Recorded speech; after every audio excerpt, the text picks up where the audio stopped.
everyone, welcome to my channel Pia Happy Home. This is Renuka. இன்னைக்கு என்ன பார்க்க போகிறோன்னு பார்த்தீங்கன்னா how to change our life in 2025 in a brighter way. அதாவது new year அப்படின்னாலே நம்மளுக்கு ஞாபகம் வர ஒரே விஷயம் என்ன பார்த்தீங்கன்னா ரெசல்யூஷன் தான். நாமளும் நியூ இயர் ரெசல்யூஷன் எடுத்துகிட்டு தான் இருக்கோம். ஆனால் அதை 100% ஃபாலோ பண்ணுறோமா அப்படின்னு பார்த்தீங்கன்னா கிடையாது. கொஞ்ச நாள் போகும். அப்புறம் பார்த்தீங்கன்னா என்ன ரெசல்யூஷன் எடுத்தனே மறக்கிற அளவுக்கு நாம் இருப்போம். ஆனால் இந்த வீடியோவில் நான் சொல்ல போகிற விஷயத்த நீங்கள் ஃபாலோ பண்ணிங்கன்னா கண்டிப்பாக at the end of the year 2025 நீங்கள் ட்ரமாஸ்டிக் சேஞ்சஸை உங்கள் லைஃப்பில் உணர்வீங்க. வாங்க வீடியோக்குள்ளே போகலாம். ஃபஸ்ட்டு விஷயம் என்னன்னு பார்த்தீங்கன்னா உங்களோட கோலை நீங்கள் செட் பண்ணணும். அதாவது 2025ல் நான் என்னவாக இருக்கணும், என்ன சக்ஸஸ் பண்ணணும்னு நினைக்கிறேன் அப்படிங்கிற ஒரு விஷயத்தை நீங்கள் ஃபஸ்ட்டு செட் பண்ணணும். உங்கள் கோலை ஃபஸ்ட்டு செட் பண்ணணும். ஏன் உங்கள் கோலை செட் பண்ணணும் அப்படின்னு சொல்கிறேன்னா, இப்போ நீங்கள் ஊருக்கு போகணும்னு கிளம்பிட்டீங்க. உங்களுக்கு டெஸ்டினேஷனே எங்கேன்னு தெரியல. ஒரு டெஸ்டினேஷன் தெரிஞ்சால் தானே நீங்கள் காரில் போக முடியுமா, ட்ரெயினில் போக முடியுமா, ஃப்ளைட்டில் போக முடியுமா, நடந்தாச்சும் போக முடியுமா, எங்கே போகணும்னு தெரிஞ்சாதாங்க போக முடியும்.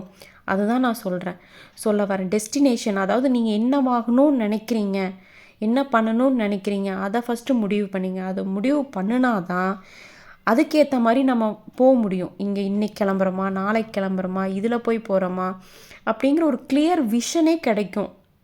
அதனால தான் ஃபஸ்ட்டு விஷயம் என்ன சொல்கிறேன்னா, உங்கள் கோலை செட் பண்ணுங்கள். இந்த 2025ல் நான் இது பண்ணிடணும், நான் இந்த கார் வாங்கிடணும், நான் இந்த ஸ்டடீஸை கம்ப்ளீட் பண்ணிடணும், நான் லோன் கட்டி முடிச்சிடணும், நான் வீடு வாங்கிடணும். அதாவது ஸ்கில்லை பொறுத்த வரைக்கும் நான் அந்த ஜாபில் நெக்ஸ்ட்டு ஜாப் லெவல் போகணும், கிட்ஸுக்கு நான் வெயிட் கெயின் பண்ணிடணும், என் பிள்ளைக்கு ஸ்டடீஸ் அடுத்த வருஷம் நான் இம்ப்ரூவ்மெண்ட் பண்ணணும். எந்த ஒரு விஷயமா இருந்தாலும் ஃபஸ்ட்டு நம்மளுக்கு விஷன் வேணும், கிளியர் விஷன் வேணும். என்னவாகணும் அப்படிங்கிறது நினைக்கிறது இருந்தால் மட்டும்தான் நம்ம அடுத்த ஸ்டெப்புக்கே போக முடியும். ஸோ ஃபஸ்ட்டு திங் என்ன அப்படின்னு பார்த்தீங்கன்னா, கரெக்டாக கோலை இது இந்த 2025ல் நான் இதை பண்ணிடணும்ப்பா அப்படிங்கிற ஒரு முடிவை கிளியராக எடுங்க. ஃபஸ்ட்டு விஷயம் அதுதான். அந்த விஷயம் கரெக்டாக இருந்ததுன்னா அடுத்தடுத்து நாம் அதுக்கேற்ற மாதிரி போகலாம். அப்புறம் செகண்ட் விஷயம் என்னென்னா, அதை நீங்கள் முடிவு பண்ணிட்டீங்க, என்னென்ன பண்ணுனா அதுக்கு நீங்கள் ரீச் பண்ணலாம் அப்படின்னா விஷயங்கள் நம்ம பார்க்கலாம். ஃபஸ்ட்டு விஷயம் என்னென்னா, வேக்கப், இயர்லி வேக்கப். ஃபஸ்ட்டு உங்களால் நேரத்தில் எந்திரிக்கணும். நேரத்தில் எந்திரிக்க முடியலனாலே அங்கேயே நீங்கள் ஒரு லேசினஸ்ஸாக இருக்கீங்க. அந்த சின்ன விஷயம் கூட உங்களால் செய்ய முடியலனா நீங்கள் அந்த 2025 ஃபுல்லாக எழுதி வச்சுருக்க கோலு சக்ஸஸ் எல்லாம் எப்படி பண்ண முடியும்? அதனால் ஃபஸ்ட்டு விஷயம் நேரத்தில் எந்திரிக்கணும். நேரத்தில் எந்திரிக்கணும்னா நீங்கள் இப்போ 7 o'clock எந்திரிச்சிட்ருக்கிறீங்கன்னா நான் உங்களை 4 o'clock எந்திரிக்க சொல்ல. 7 o'clock எந்திரிக்கிறீங்கன்னா 6:30க்கு எந்திரிக்க ட்ரை பண்ணுங்கள். 6:30க்கு எந்திரிக்கிறீங்களா, எடுத்தோன்னவே 6 o'clock அப்படியெல்லாம் எந்திரிக்காதீங்க.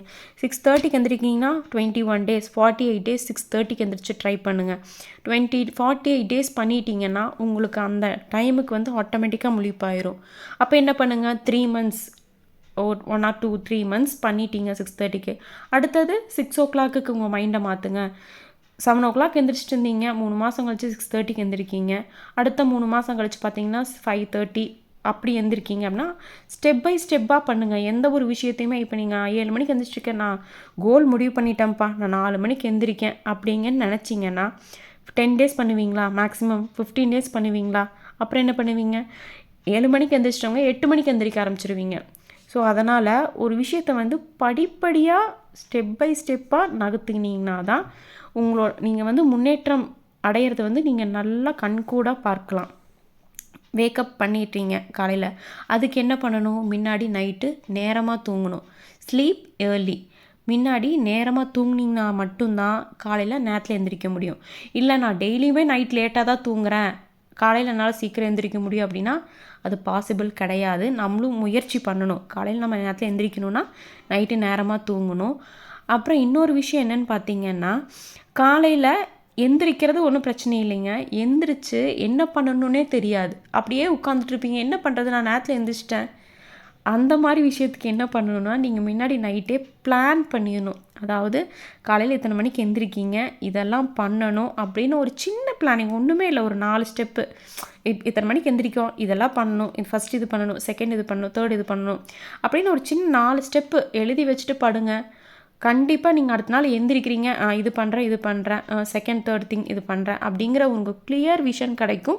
நீங்கள் வந்து அடுத்தது என்ன பண்ணலாம் அப்படிங்கிறது உங்களுக்கு தெரியும். ஸோ அதனால் இந்த ஸ்டெப் ரொம்ப இம்பார்ட்டன்ட். காலையில் எந்திரிக்கிறதுக்கு இந்த 3 விஷயங்கள் நான் சொல்லியிருக்கேன்.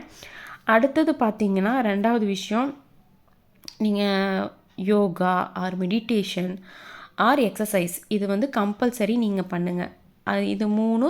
அது கூட வந்து சன்லைட் காலையில் ஒரு 20 மினிட்ஸ் 10 மினிட்ஸ் எல்லாம் 5 மினிட்ஸ் எனக்கு எவ்வளோ டைம் கிடைக்குதோ வந்து சன்லைட்டுக்கு கீழே நிற்கிறது அவ்வளோ ஒரு எனர்ஜியாக இருக்கும், ஒரு புத்துணர்ச்சியாக இருக்கும். என்னால் எக்ஸசைஸ் எல்லாம் பண்ண முடியல, ஆனால் சன்லைட் வேணாம் நிற்கிறேன் அப்படின்னா சன்லைட் முன்னாடி நின்றுட்டு ப்ரீத்திங் எக்ஸசைஸ் பண்ணுங்கள். அந்த அன்னைக்கு முடிஞ்சு கை காலெல்லாம் அசைங்க. அதாவது ஒரு நம்ம டைம் வந்து வேஸ்ட் பண்ணாதீங்க. இதுதான் பண்ண முடியுது அப்படின்னா அதுலேருந்து எது நம்ம யூட்டிலைஸ் பண்ணலாம் அப்படின்னு யோசிங்க. யோகா பண்ணி மெடிடேஷன் பண்ணி மைண்டை வந்து ஃப்ரீயாக வச்சுக்கோங்க, ஸ்ட்ரெஸ் இல்லாமல் வச்சுக்கோங்க. அப்போ தான் உங்களால் எந்த ஒர்க்குமே கான்சன்ட்ரேஷனோட பண்ண முடியும். இப்போ யோகா மெடிடேஷனெல்லாம் பண்ணிங்கன்னா உங்களுக்குள்ள செல்ஃப் கான்ஃபிடென்ஸ் கிடைக்கும். ஏன்னா நீங்கள் ஃபிட்னஸாக இருப்பீங்க. ஃபிட்னஸாக இருந்தீங்கன்னா ஆட்டோமேட்டிக்காக என்ன கிடைக்கும், செல்ஃப் கான்ஃபிடென்ஸ் கிடைக்கும். செல்ஃப் கான்ஃபிடென்ஸ் கிடைச்சா ஆட்டோமேட்டிக்காக நீங்கள் உங்களால் என்ன வேணாலும் பண்ண முடியும் அப்படிங்கிற ஒரு தாட் உங்களுக்கு ஆட்டோமேட்டிக்காக வரும். இப்போ நீங்கள் ஒரு மிரர் கிட்ட போய் நிற்கிறீங்க, ஃபிட்டாக இருக்கீங்க, பார்த்து அப்படியே போஸ் கொடுத்து நின்னீங்கன்னு வச்சுக்கோங்களேன், உங்களை பார்க்குறக்கு உங்களுக்கே ஒரு மகிழ்ச்சியாக இருக்கும், சந்தோஷமாக இருக்கும். அது எவ்வளோ பெரிய செல்ஃப் கான்ஃபிடென்ஸ் கொடுக்கும் தெரியுமா? நீங்கள் அதை நின்று பார்த்தீங்கன்னா தான் உங்களுக்கு அது தெரியும். அப்புறம் வந்து 3rd விஷயம் என்னன்னு பார்த்தீங்கன்னா ஹெல்த் ரொம்ப ரொம்ப ரொம்ப இம்பார்ட்டண்ட். ஏன்னா நீங்கள் இப்போ டிஸ்ட்ராக்ஷன் ஆகாமல் இருக்கும். இப்போ நீங்கள் வந்து உடம்புக்கு நல்லா இருந்ததுன்னா நீங்கள் டிஸ்ட்ராக்ஷனே ஆக மாட்டீங்க. ஹாஸ்பிட்டல் போக மாட்டீங்க, எனக்கு அது வலிக்குது இது வலிக்குதுன்னு சொல்ல மாட்டீங்க. ஹெல்த் ஆரோக்கியமாக இருக்கிறதுக்கு நல்ல ஃபுட்ஸ் வந்து நல்ல ஃபுட்ஸ் சாப்பிடுங்க. எதுலேயும் இன்வெஸ்ட்மெண்ட் பண்ணுறீங்க, நான் அந்த ஹெல்த்துக்கு இன்வெஸ்ட்மெண்ட் பண்ணுங்கள், ஆரோக்கியமான ஃபுட்டுக்கு இன்வெஸ்ட்மெண்ட் பண்ணுங்கள். வெளியே ஜங்க் ஃபுட்ஸ் அவ்வளோவா சாப்பிட்றத அவாய்ட் பண்ணுங்கள். அதாவது நம்ம 100% அவாய்ட் பண்ணுங்கன்னு சொன்னோம்னா அப்போ தான் 150% நம்ம சாப்பிடுவோம். அதனால் அப்படி சொல்ல வரல. இப்போ ரொம்ப அதிகமாக எடுத்துக்காதீங்க, கொஞ்சம் கொஞ்சமாக கம்மி பண்ணி டோட்டலாக கம்மி பண்ணிடுங்க.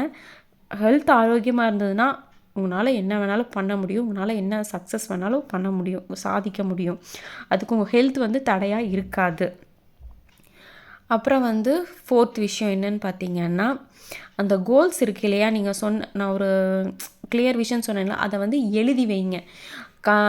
என்னென்ன கோல்ஸ் அப்படின்னு சொல்லிட்டு. அப்போ இப்போ நீங்கள் மார்னிங் எந்திரிச்சோன்னா எந்த விஷயத்த பார்க்குறீங்களோ அதில் சின்ன ஒரு பேப்பர் மாதிரி ஒட்டி வைங்க. இல்லாட்டி எழுதி வைக்கிறத அதை ஒட்டி வச்சிங்கன்னா அது கொஞ்சம் பார்க்குறக்கு நீங்கள் பார்த்துட்டே இருக்கிற மாதிரி ஒரு ஃபீல் ஆகும். நீங்கள் அந்த விஷயம் வந்து உங்களுக்கு ஞாபகம் வந்துகிட்டே இருக்கும். இப்போ நீங்கள் இன்கேஸ் மறந்துட்டீங்கன்னா இப்போ 10 டேஸ் நீங்கள் வந்து அந்த கோலுக்கு உண்டான வேலை எதுவுமே செய்யாமல் இருக்கீங்க அப்படின்னா தூங்கி எந்திரிச்சோன்னா நீங்கள் பார்த்தீங்கன்னா ஓகே நம்ம இது செய்யணும், இதுக்காக நம்ம போகணும், இந்த வேலை செஞ்சுருக்கோம், இதுக்கு அடுத்து இந்த வேலை செய்யணும் அப்படிங்கிற உங்கள் மைண்டு வந்து அது சொல்லிகிட்டே இருக்கும். அப்புறம் வந்து நீங்களும் அதை வந்து நினச்சிட்டே இருப்பீங்க. நம்ம என்ன நினைக்கிறோமோ அதுதான் நம்ம நடக்கும் லைஃப்பில். இந்த லா ஆஃப் அட்ராக்ஷன் இருக்கு இல்லையா, அதனால் நம்ம ஒரு விஷயத்தை பார்த்துட்டே இருந்தோம்னா நம்ம இது பண்ணணும்னா கண்டிப்பாக நம்ம அதை பண்ணிடுவோம். அதில் எந்த விதமான மாற்றமும் கிடையாது. அடுத்தது 5th ஒன், 5வது ஸ்டெப் என்னன்னு பார்த்தீங்கன்னா ரிவ்யூ பண்ணுங்கள். இப்போ நீங்கள் அந்த 1 மந்த்து, இப்போ ஜான் மந்த்து என்னென்ன பண்ணியிருக்கீங்க, நம்ம கோலுக்கு நம்ம என்னென்ன பண்ணியிருக்கோம், என்னென்ன ஸ்டெப் பண்ணியிருக்கோம், எவ்வளோ அச்சீவ் பண்ணியிருக்கோம் அப்படின்னு ஒரு சின்ன ரிவ்யூ மாதிரி பண்ணிட்டீங்கன்னா சரி நெக்ஸ்ட் மந்த் வரப்போகுது, ஃபெப்ரவரி போகுது, இதெல்லாம் பண்ணலாம் அப்படின்னு ஒரு முடிவு பண்ணுங்கள். இப்போ நீங்கள் பண்ணலான்னு நினச்சோம்னா அதில் 50% தான் பண்ணுவீங்க. அது உங்களுக்கு வந்து பிரச்சனையே கிடையாது. நீங்கள் எவ்வளோ பண்ணியிருக்கீங்க அப்படிங்கிறது தான் முக்கியம். ஸோ அதனால் வந்து நீங்கள் ரிவ்யூ பார்த்துட்டே இருங்க. இப்போ நம்ம இந்த மாதம் இவ்வளோ பண்ணியிருக்கோம் அப்படின்னு பார்த்தீங்கனாலே நீங்கள் ஒரு ஸ்டெப் மேலே போயிட்டுருக்கீங்க, அப்படியே படிப்படியாக போயிட்டே இருக்கீங்க. இப்போ அந்த பழனி படிக்கட்டு பார்த்திங்கன்னா இங்கேருந்து அண்ணாந்து பார்த்தோம்னா மலை அவ்வளோ பெருசாக தெரியும்.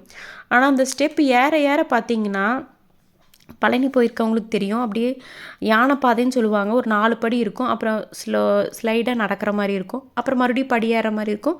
ஸ்லைடா நடக்கிற மாரி இருக்கும். அதே தான் இந்த லைஃப்ல. நீங்க ஒரு விஷயத்த வந்து ஸ்டார்ட் பண்ணிட்டீங்கன்னா, ஸ்டார்ட் பண்ணும்போது கஷ்டமா தான் இருக்கும். அப்படியே நடந்துட்டு இருக்கும்போது கொஞ்சம் ஈஸியா இருக்கும். அப்புறம் கொஞ்சம் மேல கொஞ்சம் ஒரு சின்ன ஸ்ட்ரகிள் வரும். 4, 5 ஸ்டெப் அதிகமா ஏறுற மாரி இருக்கும். அப்புறம் பார்த்தீங்கன்னா, கொஞ்சம் ஸ்மூத்தா போகும். இதுதாங்க லைஃபு. நம்ம ஒரு விஷயத்த ஸ்டார்ட் பண்ணிட்டோம்னா, அது தன்னை போல அப்படியே நம்ம கூட்டிட்டு போயிரும். மேலே மலைக்கே போயிடுவோம். அதுதான் இப்போ நீங்கள் இந்த ஸ்டெப்ஸ் எல்லாம் ஃபாலோ பண்ணிங்கன்னா, காலையில் நேரத்தில் எந்திரிச்சு கரெக்டாக யோகா மெடிடேஷன் எல்லாம் பண்ணி நம்ம ஹெல்த்தை நல்லா ப்ரியாரிட்டைஸ் பண்ணிவிட்டு நம்ம கோல் என்ன ஏதுங்கிறத கிளியர் விஷனாக வச்சுட்டு அதை நம்ம ரிவ்யூ பண்ணிகிட்டே இருந்தோம்னா, இந்த விஷயங்கள் மட்டும் செஞ்சீங்கன்னா 2025 at the end of the month நீங்கள் பயங்கரமான சேஞ்சஸ் வந்து பார்ப்பீங்க. நான் சொல்கிறேன், ஒரு சின்ன விஷயத்த வந்து ஒரு முடையா இருக்குது, இது செய்ய முடியல அப்படின்னாலாம் இருக்காதீங்க. மனசில் சொல்லிகிட்டே இருக்கீங்க, நம்மளால முடியும், you can do it, you can do it அப்படிங்கும் போதே சொல்லிகிட்டே இருங்க. நம்மளால் முடியலன்னு கூட நம்மளால் முடியும் அப்படிங்கிறத மைண்ட் ஆட்டோமேட்டிக்காக அதை எடுத்துக்கும். ஸோ வந்து எதையுமே ஸ்கிப் பண்ணாதீங்க. செல்ஃப் கான்ஃபிடென்ஸ் வளர்த்துக்கோங்க. உங்களால் முடியும்னு ஃபஸ்ட்டு நம்புங்க. கண்டிப்பாக உங்களால் முடியும். கண்டிப்பாக இந்த வீடியோ பார்த்தோன்னா உங்களுக்கு ஒரு எனர்ஜி வந்திருக்கும்னு நினைக்கிறேன். 2025 நம்மளோட வருஷம். இதில் நம்ம சக்ஸஸ் பண்ணுறோம் அப்படின்னு 2025 இனிமையாக ஸ்டார்ட் பண்ணுங்கள்.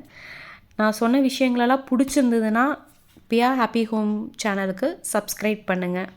தேங்க்யூ ஃபார் வாட்சிங்.